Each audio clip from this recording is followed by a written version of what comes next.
Hi guys. So as promised, more from the night he came home. We're talking about Halloween 2. Um, Again, I'm not going to go too into this movie because again, you've all seen it for sure.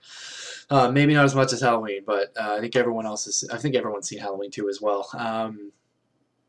A direct continuation from the plot that was laid down in Halloween. It literally picks up directly after it, although there are about 3 years between the films.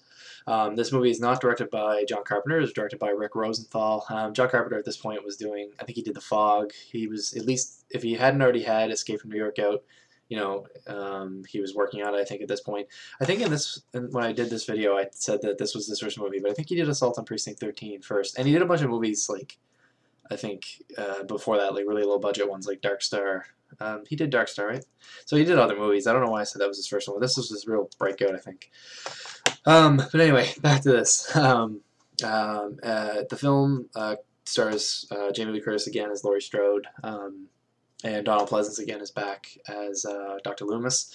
You also have Lance Guest, that's right, as Jimmy, and Dick Warlock is the Shape in this movie. He's the stunt guy, and he plays the Michael Myers, the Shape character in this one. And again, like I said, it's a direct continuation off of the last movie. He's been shot. He should be dead. He's still alive. What's going on? So Loomis is out to find him, and he's even more driven than ever because he believes Michael to be this true evil, and he's seen him basically take 6 bullets to the chest and just, keep on walking.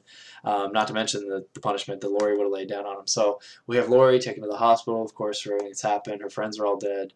The police in the area, they're haywire. They don't know what's going on. They're trying to find Michael. He's on the loose.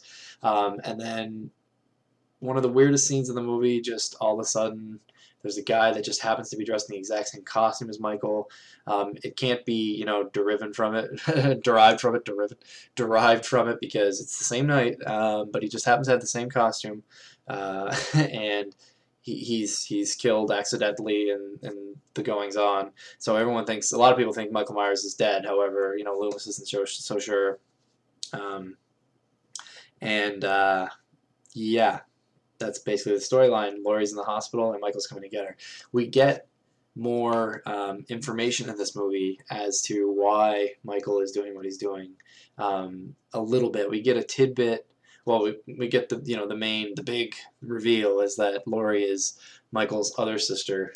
He had 2 sisters, the one he killed, and then he had another sister. The Myers parents died somehow. She was put up for adoption. She was adopted by the Strodes, and she doesn't seem to have any memory of this, although she looks fairly old in the flashback sequences. But anyway, it could be a repressed memory, whatever.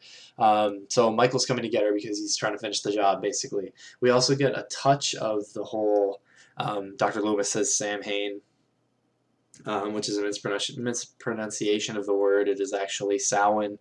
I had a video up on my channel a long time ago about the sort of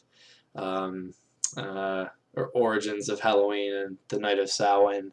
I don't know if it's still up. I'll have to check that. But anyway, he sees Sam Hain written on the wall, and he kind of gives a little touch about the Gaelic backgrounds. And the idea is that maybe Michael's driven by some ancient evil, and that's why he's unstoppable, unkillable, all that stuff. What's interesting actually is this isn't the first sort of introduction of this Gaelic connection. In the novelization of Halloween, which was written by Curtis Richards, he actually introduced the whole idea. He actually opens the book with this story of like this, this Celtic community, the very, ancient Celts kind of thing, and there's a young boy who's like this disfigured young man, and he's in love with, I think, the king's daughter. His name is Enda. Hers is Deirdre, and in the book, she doesn't, return his affections. He kills her and her lover, or her fiance, I think it is in the movie. And of course, he's killed by the townsfolk. And before that happens, he's cursed that his soul will have to walk the earth for the rest of eternity. And the idea in the book is that Enda's spirit eventually, inhabits Michael Myers on that fateful night, and that's why he is the way he is. So it's interesting that that's in the book, which I think was released in like 1979, and it makes an appearance in here, and of course is elaborated on with the whole thorn thing not going to get into that in later sequels to this movie. But I just thought it was interesting that that sort of touched on it here, but it was actually, really, it came from the book in '79. Anyway, the score, it's the same really as it was in Halloween. It's a little bit more polished, so it's awesome. And overall, you know, I don't know if you can get a better sequel than this. For me, and I know Cole feels the same way, my friend Cole, usually, and I didn't do it this time, but generally speaking, I watch them back to back because to me they are a direct continuation of each other. They are basically the same story continued. There's little differences. Michael looks a fair bit different in this movie. This movie is also a lot bloodier, a lot sexier than this movie. They had a lot more leeway, I think. It's funny, this one's rated R, and there's really not that whole lot in it. There's, you know, there's some sex in it and stuff like that, but in this one, things are definitely amped up. But it's been a couple of years now. You know, slasher movies are really taking hold. They kind of had to up the ante a little bit, and so it's understandable. Plus, they would have had more of a budget and stuff like that for this film. And of course, as everyone knows, interestingly about this movie is that there was actually a TV cut made, specifically the television version, made to be played on TV. I've never seen the TV cut on TV. I've seen it on DVDs and stuff like that. And I hear this version of it is actually full frame, which is kind of crappy. And I think this is actually a DVD, not a Blu-ray. But I can't say that the Blu-ray of this looks spectacular. It looks amazing. It looks as good as it's ever looked, that's for sure. Same goes for this one. Now, this one, like I said, I got it for $10. If you're looking to get this one, this is the new Scream Factory, Shout Factory releases. I picked this up off the site, you know, a couple of months ago for $20, $25, something like that, with Halloween 3.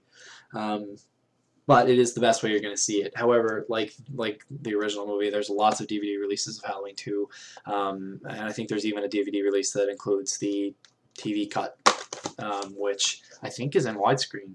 I don't own it and never have, so I'll have to look into that. But I think there's definitely widescreen versions of the TV cut, so it's kind of strange that this one's full frame. But, you know, personally, in a lot of ways, I almost think that I like this one. I definitely like this movie equally as much as I like Halloween. Most people would, of course, put this one on top. Again, I find they bookend each other perfectly. I find they connect to each other perfectly. And I think they're just on equal footing as far as I'm concerned. I think they're both amazing. And I really enjoy watching both of them, especially around Halloween. And I guess I don't have a whole lot else to say about the movie. Again, the more gruesome, sexier of the two, I guess. I don't think you lose as much. You don't lose atmosphere, I guess. This one is definitely, I would say, more atmospheric. You have the whole Michael hidden in the background, scary thing that doesn't really happen in this one as much. So there's trade-offs. But again, I just think they go together so well. I don't think a sequel's ever really matched up to a movie quite as well as Halloween 2 does to Halloween. And I just think that they are both, you know, they're amazing. And this is a really great flick. Definitely, you got to get the Shout Factory release of this, Scream Factory, whatever you want to call it. I mean, it looks amazing. I haven't watched any of the special features because I'm not a big special features guy, but it's chock full of stuff. If you want to hear about the special features, you can watch the videos by Pizowell or B.Jr. They go into that stuff in a lot more detail, and I'll link those below. I'm starting to lose my voice. I'm going to stop talking. But that is Halloween 2. Yeah. More from the night he came home.